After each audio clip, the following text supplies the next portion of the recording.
বাঙালি না ভাই খাওয়ায় মরে না, বাঙালি মরে তাদের ব্যবহারে। কত ধরনের সবজি আছে বাংলাদেশে, এটা একমাত্র বাঙালিরাই জানে।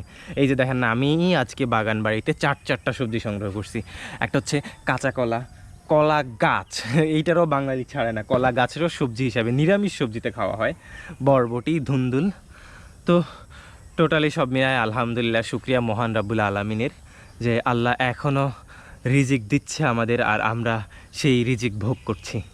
তাই মহান রাব্বুল আলামিনের প্রতি শুকরিয়া জ্ঞাপন করে আবারও বলি আলহামদুলিল্লাহ। যেদিকে তাকাবে দেখবে শুধু তার নেয়ামত সম্ভার।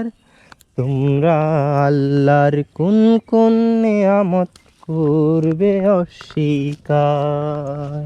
আসসালামু আলাইকুম। সবজি সংগ্রহ করতে করতে সবাইকে স্বাগত জানাচ্ছি। আমি আপনাদের মিজি ভাই সায়েম। আশা করছি সবাই ভালো আছেন।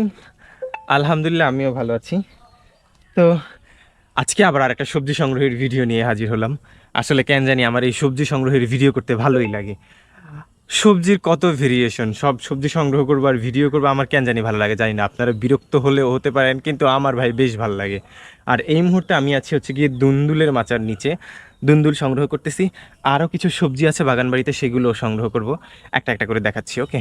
আগে সবগুলো দুন্দুল সংগ্রহ করে নেই। এই যে মাত্র দুইটাই কাটলাম। মাচার ভিতরে আরও বেশ কয়েকটা আছে। সকালবেলার রোদে মাচার ভিতরটা ভালোই দেখাচ্ছে। এই যে এখানে একটা কাটলাম, এইখানেও একটা আছে। সাইজটা আলহামদুলিল্লাহ বেশ বড়ই হয়েছে। পোকার ওষুধ দেওয়াতে এখন পোকার আক্রমণটা কম। আরও কয়েকটা সবজি যদি আমি একটু দেখে নিই, এই যে এখানেও একটা আছে। ইয়া মাহবুদ, দেখেন এটা হচ্ছে সবজির একদম গোড়া থেকে আবার একটা লতা দিছে। এখন আমি কাটবো কই সবজিটা? এইভাবেই কাটতে হবে, কারণ লতাটা নষ্ট করা যাবে না। ওই লতা থেকে আবার ফুল ফল বের হবে। তাহলে মোট ধুন্দুল সংগ্রহ করলাম আমি 5টা। আর এই দিকে কিছু বরবটি আছে, এগুলো সংগ্রহ করে নিয়ে যাব যদি আল্লাহ চায় তো। চলুন এবার বরবটি সংগ্রহ করা যাক। তার আগে দেখায়নি, আমি কিন্তু এই যে বাগান বাড়ি থেকে মাত্রই একটা কলার কাদিও সংগ্রহ করলাম। তো সবজি আসলে টান পড়ে না আমার। এই যে আমি একটু বরবটিগুলো সংগ্রহ করে নিচ্ছি। বিসমিল্লাহির রহমানির রহিম।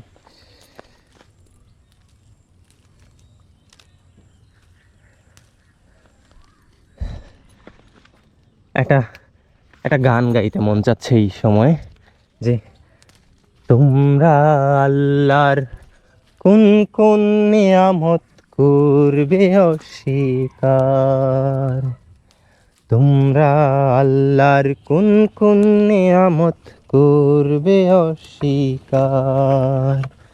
যেদিকে তাকাবে দেখবে শুধু তার নিয়ামত সম্ভার। তোমরা আল্লাহর কোন কোন নিয়ামত করবে অস্বীকার।